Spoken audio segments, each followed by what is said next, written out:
Hello ladies and gentlemen, my name is the Physicist Scientist and welcome back to Katawa Shoujo. In the last episode, we were talking to the teacher. We shall continue. I'm afraid I have no idea if there is any plywood in the school, let alone where it would be if there was any. What should I do? I'll try to find Mr. Nomiya. I'm quite sure he would know where to find everything you need. I had to pry them from his cold dead hands, but that's a different matter. I don't have time, we are so busy. She holds her head with both of her hands, looking as despairing as is possible for a person like her. Without even noticing, she crumbles the note she's holding against her hair. I shouldn't even be fetching this thing, there's so much to do. We're falling behind the schedule.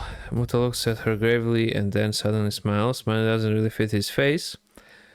I think it'd be better if he didn't. I wonder if you can get some temporary help. His age is still staring at me, fall asleep with a hard expression as if trying to say, go make some friends. I guess I can give you a hand. You can, thanks Ichan, you are really nice.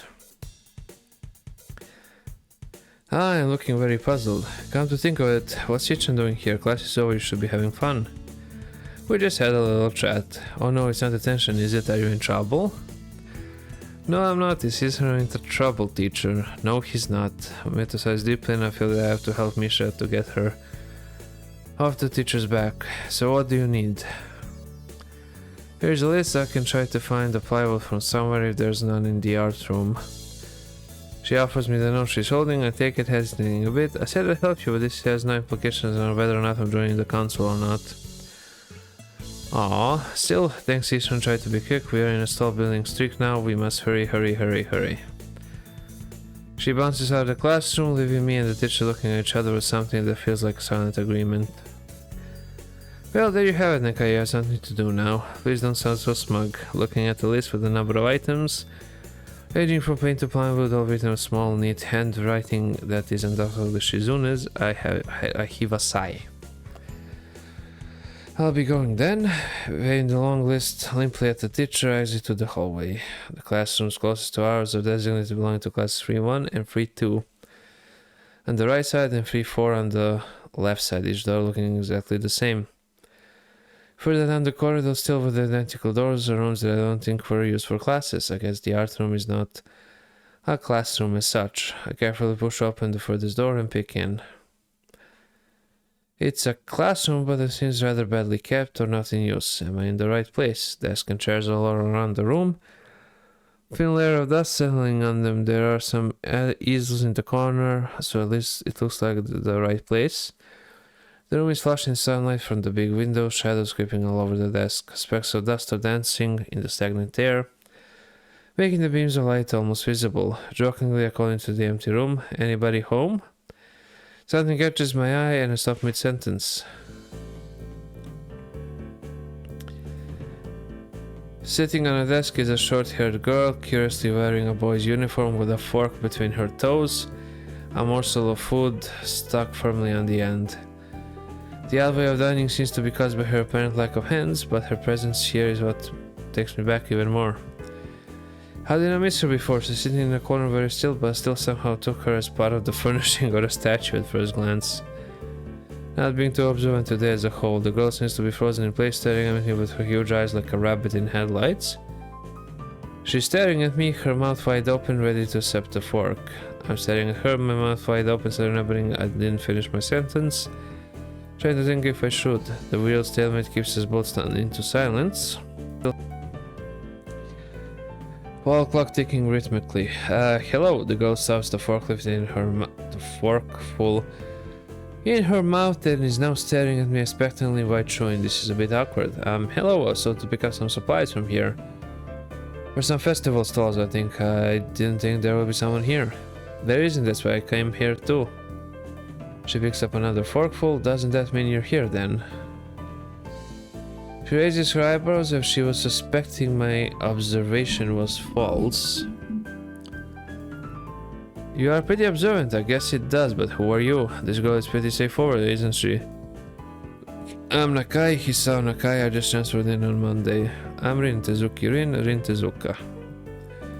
I will check in with you, but at least we know who we are now.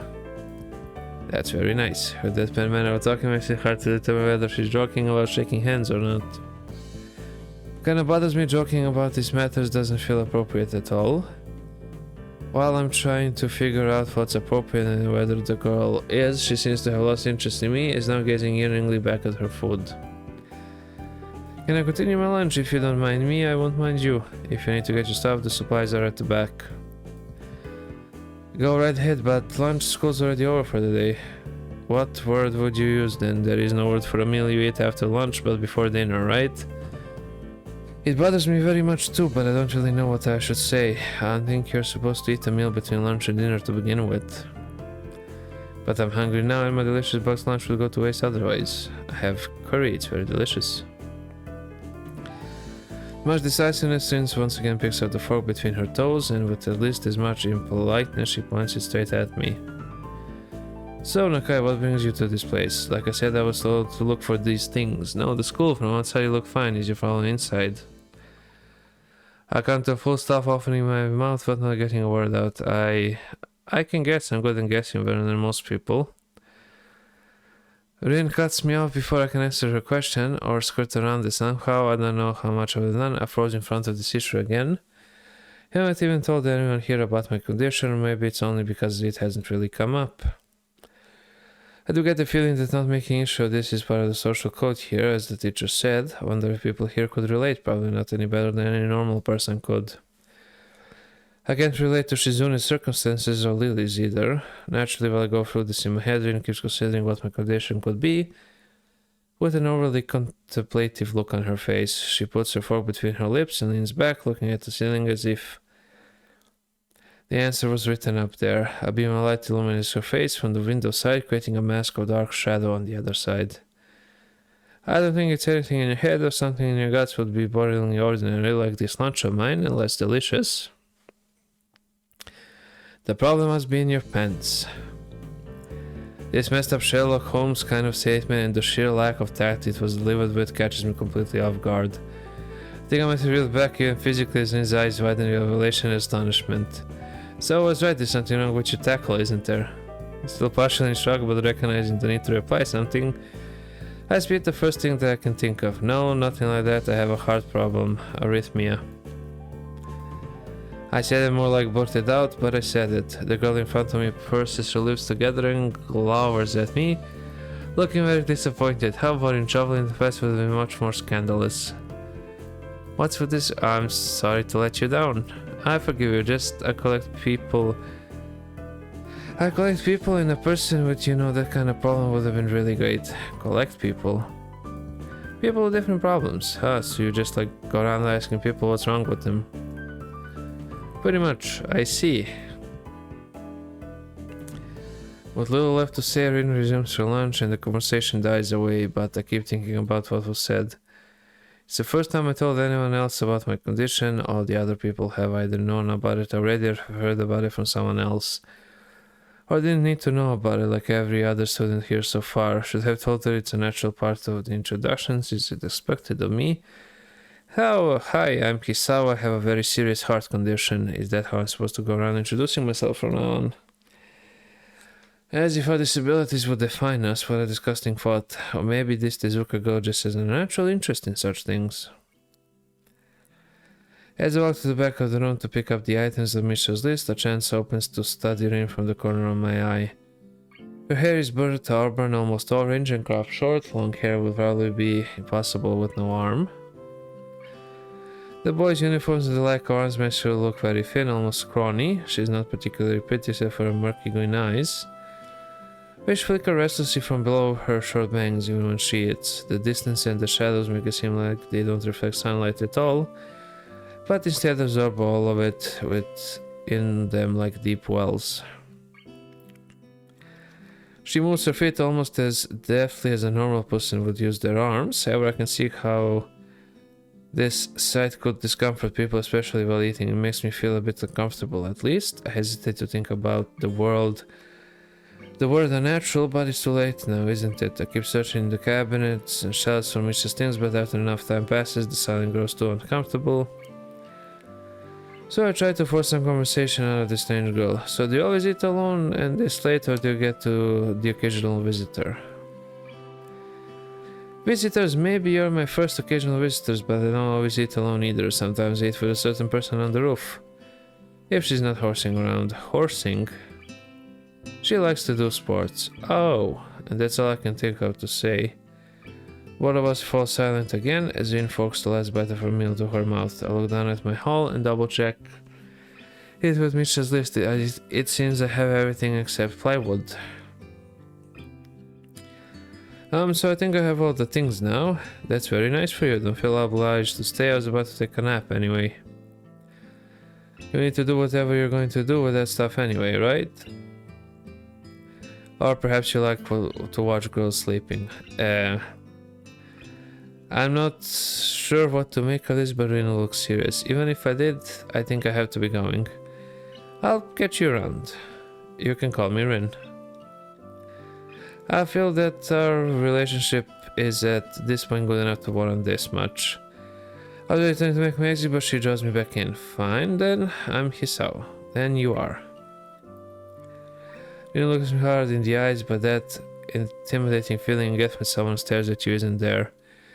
It's actually like she's not looking at me at all. She blinks a couple of times and I can't figure out why a pause like this just popped up between us out of nowhere. See you later, Hisao. There's something like a tiny smile there in her face, maybe. Quietly back out of the room as I shut the door in front of my face, I whisper to myself, what an intriguing person. From inside I hear a muffled sing-song voice. I heard that. What did she hear? I jumped at the sudden appearance of Misha, who I had not heard approaching despite the completely empty hallway. Somehow she had gotten to the jumping distance of me without making a sound. Creepy, it briefly reminds me of Kenji's Naughty Theory about a global feminist conspiracy, but I pushed that thought aside. She's only standing slightly behind Misha, looks aloof as she couldn't have heard the remark that drew Misha's attention, but Misha is visibly excited. No, wait, more importantly, who is in there? There's no club meetings today. She tries to curiously peek past me, even though the doors prevents her from seeing anyway. What are you doing here? You took so long that you had to come to check what's wrong. That's no good, Hichan. She wags her finger at me scoldingly. I found plywood, but everything else is still missing because you are tardy. Oh, sorry, I got the things here. I was just going to bring them. I think you were up to some mischief. Who was in there with you, I wonder?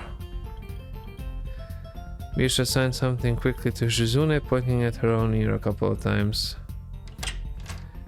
Shizune immediately pushes her way past me and opens the door into the classroom I just left. I can only imagine the shock she is experiencing with Shizune's diligence and attitude. The insolence of daring to deface school property by sleeping on top of it must be too much to bear, and indeed she stares at Rin frozen in place apart from the slight but noticeable trembling of her shoulders from suppressed rage, I'm sure. Instead of blowing up, Shizune just takes a few deep breaths, adjusts her glasses, and slams the door shut, turning to sun furiously at Misha. Maybe she did blow up, but I can't understand it. She shoots a very low stare at me too, as if it was somehow my fault that Rin is sleeping on one of the tables. I hope she's not getting any funny ideas about the reason of my tardiness. Hello. Rin's voice comes from the other side of the door. I open the door to find Rin directly behind it, looking at us with half interest and half sleepy face. Hello, Shizune. Miss Tezuka, what do you think you were doing? Absolutely, I'm not permitted to use school property for such a disgraceful activity. Sure, it's suddenly very crowded here. I didn't know I was this popular.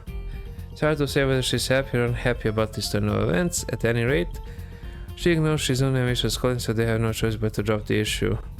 Shizune taps Misha's shoulder, points and train and makes some quick signs. Popularity aside, please don't do that anymore, Shizune. Anyway, how is your project going? Will it be done for the festival? Rin looks at them blankly, apparently at ease under the pressure Shizune's cold stare is putting on her. I keep wondering about that myself too. And? We'll think about it harder. As Misha signs her reply to Shizune, her face turns into an unsatisfied frown. Miss Tezuka, please try to take this seriously. It'll be a disaster if the wall looks like someone threw up their lunch onto it. Rin nods assertively. We'll think more seriously. Misha actually giggles at that, but Shizune doesn't. Not even after translation. She just shakes her head, takes the materials from me, and takes off with Misha in tow. Green frowns thoroughly as she looks after the retreating student council duo. How rude. It's true though, I must finish my project before the weekend. There will be dire consequences if I don't. The end of the world as we know it. Like weekends usually are, but more dire. Much more dire. Maybe I'll postpone my nap to unforeseen future. I'm about to ask what projects she has and what are these apocalyptic consequences, but she walks back into the art classroom. Since you have nothing to do, would you give me a hand?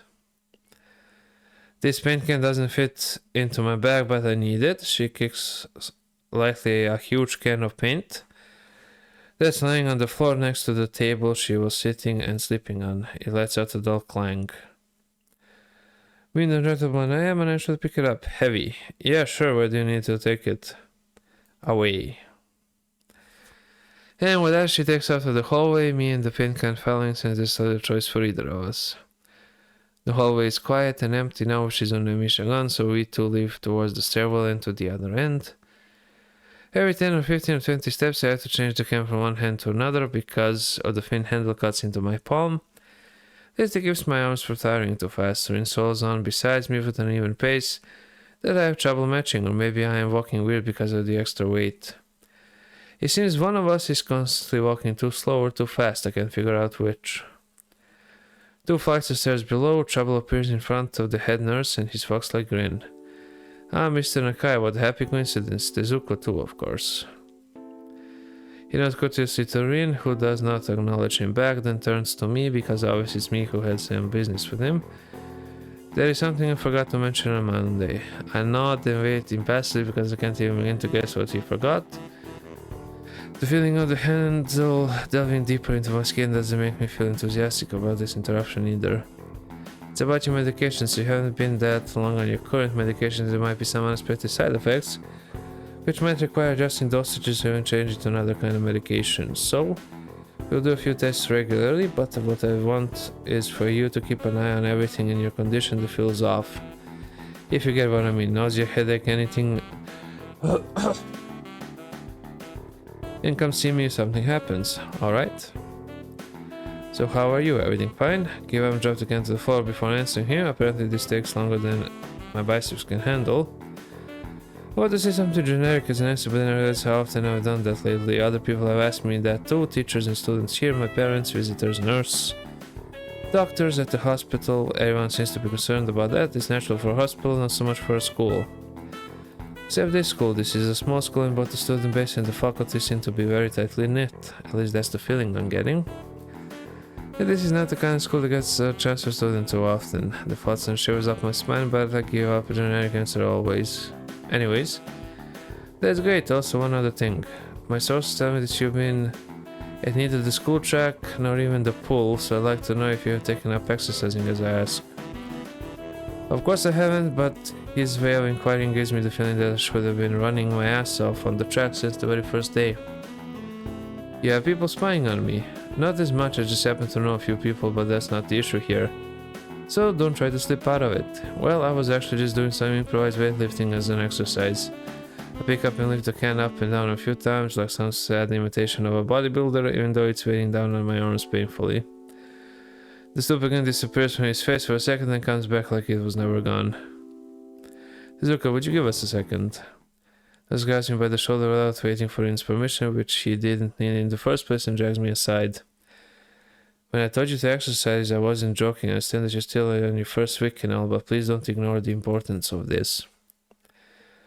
The reason I'm coming down this hard on you is that habits are not easy to form. The more you slip and postpone, the harder it'll be. It's the same with everything like dieting. Can you promise me to be more serious about this from now on? Yes. Yeah, I promise, definitely. Studies for a moment and then shrugs, smiling again. Okay, that's more like it. If you go to the school track tomorrow morning, you'll meet my spy, who probably has no qualms offering consultation to you if you want to jog a bit. Consultation. See you around. He leaves with a wave of his hand and no answer, and I walk to him, who has been waiting idly leaning against the hallway wall and staring at the pale lightning pictures in the ceiling. Even when I approach, she doesn't move her eyes off them. Are you getting medications for your heart thingy? Were you listening? Counts as more accusatory than I intended, and I started lashing out on her. But even so, I don't really want to start talking about her. I just met her, I don't know her. She seems to be happy ignorant about confidentiality too, talking about that kind of thing in public, but it's not Rin's fault, is it? I look up at her, suddenly feeling a bit guilty. But Rin just staring past my shoulder. Quizzically, her head tilted like a bird's. Sigh. I don't know why this is so hard for me. It feels like there's some kind of inexplicable lock that prevents me from being more upfront about this. Yeah, they're for my heart. Will they make you better? No, not really. They just make me a little less worse. Rin keeps looking at me for a while longer, and she neither says anything further nor displays any kind of emotion I could discern. I'm thankful that she doesn't. I think I'm still not quite used to all this. At the hospital it was easy, but I still haven't sorted my feelings about having to live a normal life. With this disability, we leave the main building and Rin leads us onwards towards the dorm. We stop at a small patch of the greenery in front of the dorm building. The dorm is built on a slightly elevated ground with a wall and a few trees. Everyone has to circle around every time they come and go. It's probably the only inconvenient design in the school. The entire wall, made out of the same kind of bricks as the building itself, has been covered some sort of painting. Most of it still mere sketches, quick lines drawn with the black and white against the grey plastering that covers almost the entire length of the wall. But some places look a bit more finished. There are human faces and legs and hands. I can't quite say what the painting as a whole might portray. Stacks of what seem to be paint cans are arranged in piles on the ground besides the wall. See, the left side is hardly off the ground yet. It's because I couldn't get in the mood yesterday, so I gave up and went to meditate instead. Then it was suddenly morning. I have to work on it, but the guys from art class are helping with the negative spaces and base surfaces whenever, which is a problem. It's easier to paint big areas if there are a lot of people with hands. The reach is better and it's faster too. She goes on a tangent of a tangent, waving a little with her arm or whatever of it there actually is to demonstrate, even though I got the point already. The white cotton of her sleeve flaps around and it makes me think it could look sadder than it does. But it makes me feel out of place, like almost every tangible reminder of the student-based special properties has in the past few days. This girl doesn't notice my dreary feelings, of course, or the fact that she lost me a while ago already and just keeps on blabbering. So that's why I'm trying to figure out if there's something I need to figure out, and then I have to figure out that before it's too late and all hope is lost. Why will the hope be lost? Because paint has to be painted, and then it has to dry, and then it has to be painted over another kind of paint. It takes time. She finally stops, apparently thinking she made some kind of statement that makes sense. I think it's best to start from the top. So this is your project, you did this. Yes, all of it? Yes. Nice, but... I stumble with my words, suddenly feeling like I walked straight into the minefield of a political incorrectness. It's okay, you can say it, I probably won't get mad. I blush really hard, I don't really know what would be the right thing to say, if any. It feels that I'm way more sensitive than Rin is, though. This is really awkward. Don't you want to ask? How do you paint without hands? See, I'm an easy person to talk to, right? With my feet. Almost guessed it already, but isn't that hard to do? You're good at guessing anyway? I don't think it is, but maybe I'm used to it by now. Can't get my mind around the fact that she could be an artist, but seeing how adept she was using her feet to eat, I figure painting might not be a problem either. Neither of us has anything more to add to the subject. The afternoon light works pretty well. I was afraid it would look too flat, but it's not like that after all. I think it's actually pretty interesting to see what it looks like in dim light. Do you think it's flat? Well, paintings tend to be flat. Not like that flat, flat like some people are, no substance, no meat. Where there should be some. I know a few girls who are, okay, I get it, but I couldn't really tell. I'm not that good with art. I can't name many artists or artistic terms. So I don't really have anything to say. I shrugs the shoulders at that, saying, suit yourself, without saying it, and looks up at the sky as if trying to look for something up there. I didn't think I'd get any actual work done, but if you give me a hand with the paints, I could do a little before it's too dark. Want to get a halogen lamp like the ones they have at the sports track, but there aren't any. Rinshore is quick to recruit my help, as was Shizune. Really makes me feel that the festival is such a big project that every pair of hands is needed. Why not? I'm not really sure I can be of any help though. It just mixing some paints, you can do that probably. Do you have motor control problems like you know those people who have some? Cerebral palsy maybe? Not that I know of. I get it, hard thinking has nothing to do with that. She gives me a sly look for no reason. No, it doesn't. Let's do it then. So she sits on an empty wooden box and very naturally picks up a wide brush between the toes of her bare right foot, opens a few of the cans and pours some of the contents into shallow bowls for mixing. The thick paint flows lazily from the can to the bowl like syrup. I mixed in, creating funny hypnotic looking swirl patterns that melt quickly into each other to form a new monotone hue. Min sets to work and every now and then asks me for a hand with something or other. Finding different brushes is easy now, but mixing the paints to be the tone this girl is apparently seeing in her head is a frustrating ordeal. She wants precision down to the last millimeter before she is satisfied, but her instructions are obscure at best. I'd have a splash of green. I crouch down to pick up the can of bright green. The other green, this green. Carefully pour some of the other green paint into the mixing bowl. No, that's almost a whole splash, more white. Is green a good color to add? No idea, you're the artist here. A hint of smile appears in the corner of do you lack an opinion? No, it's just that I have no idea. It's okay because I just got an idea, add more white. This exclamation, I pour a minuscule amount of white into the bowl and mix it. It looks slightly whiter. That's not good, it has to be like the color when you wake up and you know that you saw the meaning of life in your dreams but can't remember it. Maybe it's yellow. Despite the impossibility of mixing a color like the change of seasons or any other nonsense that's being imposed on me, I find myself enjoying it more than I thought I would. Seeing a painting being born on the placid wall feels like magic. I spend the moments I have between mixing paints, crouching down on the paving and just looking at her work. It feels slightly intrusive at first, like breaking some imaginary intimacy, but Rin doesn't seem to mind the least bit. Maybe it's just in my head. Her entire presence emits a completely different air. She patiently works the details, adding layers of the paint on top of other layers of paint, steadily moving her foot across the wall to add new shapes. When I manage to produce a passable mixture of paint, the rare smile on her face is oddly rewarding. Apart from the few words when discussing paint mixes, neither of us say a word for the longest time, and even those short discussions soon evolve into a shorthand.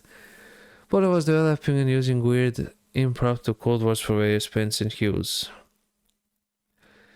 As if there was some need to conserve words and breathe breaths and sound. We stay there late into the evening until it becomes too dark to paint properly.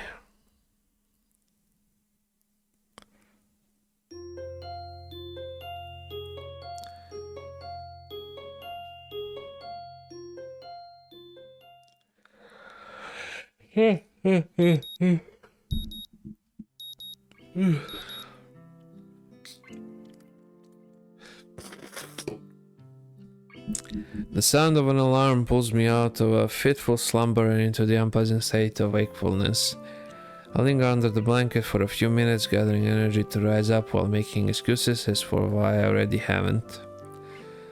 Honestly, I wouldn't mind staying here for all day. School is surprisingly exhausting after a long pause, and the culture shock still has not faded, I think. Still, despite getting an impression that skipping class is easy here, I don't think they are going to let me get away that easily. And the nurse is bound to keep breathing down my neck with all the talk of exercising as well, so eventually I do rise up, swallow the morning medications, and put on my old soccer clothing. Thanks to my condition, I was exempt for taking part in gym classes at Yamaku, so I didn't get issued with a gym outfit. I'd ordered some to cover such a contingency, but wearing my old soccer clothes is kind of nostalgic. I can't use them for that anymore, so maybe they can get a new life this way. A bit like me. After all, I'm going to start taking care of myself. Can't afford to slack around. I'll start from the basics. Basics which include keeping the rest of my body in shape, along with what little I can do to strengthen my heart. Maybe then I can go back to something approaching a normal life, or at least something where I'm less likely to fall over dead at any minute. I surprised to discover that I'm not the only one present at the track. Not just that, but it's a face I've seen before. The prosthetic-legged girl who bowled me over in the hallway yesterday is running on the track lightly like a half-mechanical gazelle. What was her name again? It was a short one, but I can't remember. She seems to be running laps at somewhat easy lope, her prosthetic legs clacking rhythmically on the hard track surface. I wonder what reason she has for running this early in the morning. Maybe it's something akin to mine, and the nurse is oppressing the poor girl to jog just like he is oppressing me. Soon he wouldn't be here if it weren't for my health, and he's prompting me to do so. Even with things being like they are, it's only because I wanted to get it out of the way early. The fact that I would be less likely to encounter someone who would witness my pitiful attempts to get me into shape was merely a happy accident. Oddly, but it seems that my former assailant noticed me on her last lap. She waves at me cheerfully and jogs over. Good morning, your name is Katawa, right? She grinned, seemingly pleased that she remembered my name. You may not remember me. Emmy, I knocked you over in the hall yesterday. How could I forget such a blunt introduction? Emmy has the decency to look vaguely apologetic for a moment before giggling. Yeah, sorry about that again. So long as you don't make a habit of it, I suppose I'll be fine. Great, I'm not sure she realized I was joking. So the spy consultant the nurse was talking about, is that actually you? That's right. Oh, I was expecting someone from the nursing staff, to be honest. What? Are you saying I don't look like I could be a spy? Oh, this is more like a relief. I was afraid he would have someone to watch my every move. Unless you are here to do exactly that. No, I'm here for my own reasons. The nurse just asked me if I had seen a messy hair transfer student who looks like he's kinda lost around the track. So why are you down here? Emmy strikes a dramatic pose. Training? For what? Track. I see you're on the track team then. Emmy nods enthusiastically. Yep, I'm one of the better runners too, and modest about it too. Hey, you should join up. It's good exercise, you know. I think that much activity is probably out of the question for me. No, I'm not even sure that I really like running all that much. Plus, I'm just not into organized sports, you know. It's true, I never really got that much into soccer. I mean, I run around with my friends and all, but that was really the only reason I ever played. It wasn't for the glory to be found on the field, that's for sure. Emmy seems to understand my meaning. I see. Not that into the whole organizational thing. Now that you're here, I guess we're going to run together, huh? What, sure, I guess. Emmy seems pleased. Are you going to warm up? Real men don't warm up. Oh no, you always should warm up, bet he saw. She scolds me enthusiastically, but then smiles and leans closer. I hate warming up too. She laughs suddenly. Heck, and I don't even have to scratch my legs. As to confirm her statement, she bounces up and down a couple of times, giving a passing impression of standing on a pair of springs.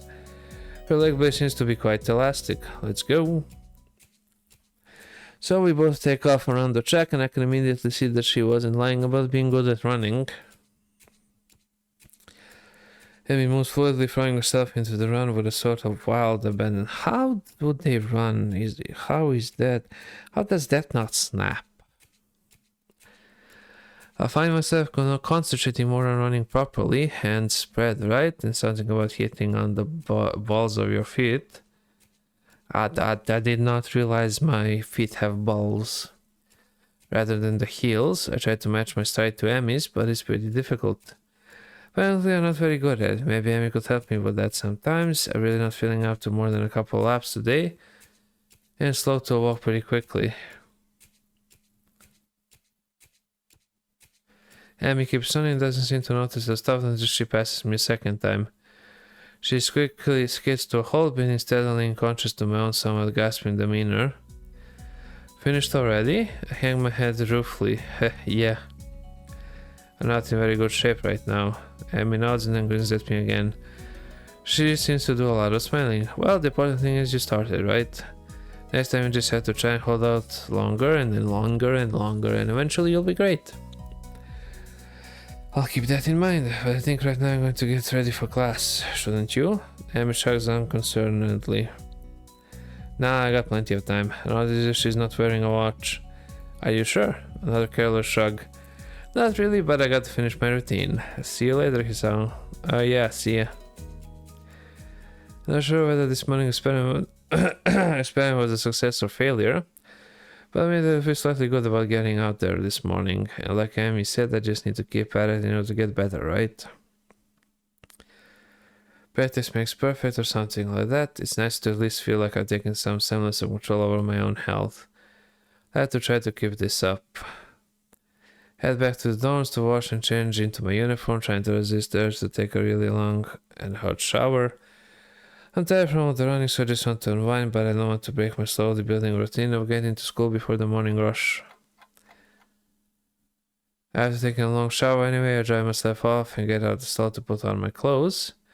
Out of nowhere, a shadow appears within the mist, looming and radiating malicious intent. It bursts through the fog. Sup, what are you doing here? What the hell? You scared me. What's your problem? I should be asking you that. I've been looking for you all over the place, man. What do you mean all over the place? I want to ask if she's looking for me like that, stark naked, but hold my tongue back. Probably so, you know, he is a bit of a nutcase. Finally realize I'm still naked too and quickly hold up my shirt in front of me, but Kenji doesn't seem to notice a thing. His glasses are fogged up, but then why doesn't he wipe them off? Is his vision so bad it's like he was perpetually seeing through fog? That could be the reason. You know your room, and yeah, that's it. Hey, I mean, I still have to get off though. Whatever, it's not important. Can I borrow some money? He puts on an innocent face and looks away, trying very hard to look very casual. It doesn't work. He's just better than his window pen-sized glasses. Talking neutral like this, wearing nothing feels awkward. Actually, somehow it's even more awkward to be naked in front of someone when they can see me. Being naked to see. Letting off head that he's naked as well. I try to brush the feeling off with little success. Money, sure. Awesome. Wait, why do you need it? Can't you just give it to me because I had the goodwill not to run through your pockets while you were in the shower? I could have, but I accidentally restrained, and in the end, isn't it the thought that counts? Come on, be a pal. This makes no sense. If it's what the thought that I should withhold payment since his thoughts were so clearly impure, and his intentions are probably even more sinister since he can't tell me what they are. I'll say as much to him. I'm offended, man, but if that's your game, then fine. I guess I have no choice. I want to order a pizza, and I already have most of the cost of the pizza. Need your help for the rest. I get some of the pizza too, right? No. Are you serious? Yeah, I'll give you some, but you have class. You don't have time to eat pizza. What about you? I'm not going to class. I have to wait for the pizza and pay the guy, and then eat it. It's not easy. You have to obtain the pizza subtly. If you don't, everyone will see you and the pizza, and they will ask for a slice. It's a hard world out there. Everyone wants a piece. Then you left pizza less in an unforgiving world. It happened before. That's how I know. Every day I plan my vengeance so that when the people who wronged me order a pizza, I will be there, ever vigilant. Genji starts a dramatic flows completely without irony. But yeah, I only need like 400 yen, please. You're my only hope. I can't go outside and buy my own pizza, it's too far. I try not to go out unless it's absolutely necessary. Let me tell you what happened the last time I went out without careful planning it out in advance. I was outside. I can't remember what I was doing, something, standing, maybe wondering how I got there. Then I don't know where it happened, like a flash of lightning split in the sky. Like I split a sandwich into 2 equal pieces to make it more manageable to hold and eat, a bird crapped on my head. It was the second most shocking moment of my life. What was the first? He ignores me and keeps going. I want to grab him and shake him. Is he just trying to keep momentum? I'll go with that, even if it's more like he doesn't hear me. It's like in the opening to some kind of anime show. You know, there is always a part where the main dude is fighting his rival and they fly at each other and clash swords, and there's like a big dramatic colored auras and zoom. It was like that, but with poo. Okay. So yeah, I need some money. Please don't leave me hanging, man. I only need like 1,000 yen. Oh, but it was 400. Okay, what? I'll pay you back, I swear. You better, that's what it means to borrow stuff. I don't know when I'll be able to pay you back. You have 1 week. Can't you instantly makes the nose like a dying cow? Particularly disturbing fact given that his baton is conducting freely. You're not supposed to be so tight-assed about money between brothers in arms, man. Might have it bad enough as it is. Do you know that male porn stars only make about half of what female porn stars make? That doesn't mean anything unless you're a porn star. So maybe I am a porn star on the side, struggling to make ends meet as I fight the feminist agenda, and you can't even spot me your crumbs, you bastard. Nobody understands, nobody. Wouldn't feminists be against pornography in the first place? This feminist agenda stuff again. This stuff is important. I can see that you don't give a shit, but this is serious. Here, feminists are a dangerous enemy, make no mistake. You take them lightly and you'll wake up in the morning with a knife in your back, bam, out of nowhere. How do you wake up in the morning if someone stabbed you in your sleep? Women are terrible. How about your sisters? Don't take them lightly. Well, I mean, don't take them lightly for the big things. Individually, they're not a remedy. That's some kind of war. Like, you bitch, come on. It will be pretty ugly. And that day will come when the feminists come out of their central top secret worldwide feminist headquarters and say, it's on now, motherfuckers. You're being ridiculous. There's no big worldwide feminist headquarters building. Where would they even hide that? I mean, it'd have to be massive. You couldn't hide that on Earth. Someone would notice a big fortress with women only in it. Who said it was on Earth? I turn away from again, just start practicing frowning faces in a mirror so that I can figure out what kind of frown will best express my emotions. He can't see me from the distance anyway. Which unfortunately means that he just keeps ranting without any regard to sense or sensibility. Yeah, there is a war going on. A war that many know about. It's the great one that will one day boil over and encompass all of the known world. Then we will have to pick sides, we will have to make a stand. In fact, it's happening right now. Imagine the bloody battlefield of vicious conflict without end. I almost gave up when I thought this cause was silly. I got tired of the bleakness of our fight. When I mistook the time the power went out for a feminist raid, I thought the end was near, but then I realized that if I give up, it would all be over. That was like, whoa, and I knew I had to get serious because I'm the last sane man in a sane world. It's about duty. Must be a pretty crappy movement here, all the hinges on one naked guy ranting in a bathroom at another naked guy. So can I have the money? He's blocking the way out, he's getting cold because I'm still naked and I want to go to class, so I agree to spot him the money. Us and those we should go bowling later on. Bowling? Yeah, it's the ultimate sport. There are almost no women bowlers either. Making it also the manliest sport. Should I wear my pink bowling shirt with matching shoes? Or the pastel green with flower accents? There are bowling clothes? Maybe. Anyway, you had better pay me back. I can pay you back and stuff, right? I had to ask you to elaborate on what that means. I don't know, I have to get to class, you're kind of in the way. Oh, sorry, yeah, I don't want to hold you up, and I have some stuff to do myself. The time has come. The time for what? I just like saying that. Okay, now the time has really come. For what? I have to use the bathroom, get out of it. I was just going to, and what does that mean? It's a big bathroom. So I have to be alone or I can't go. The pressure. Okay, what if someone else comes in? I'll think of something. Again, I'm practicing silent and it looks kind of silly reflected in his glasses. He either doesn't notice or doesn't see. Anyway, so I get dressed up and run back to my room, feeling as though an eternity has passed since I woke up. This is time I'll never get back. I'll get over this somehow.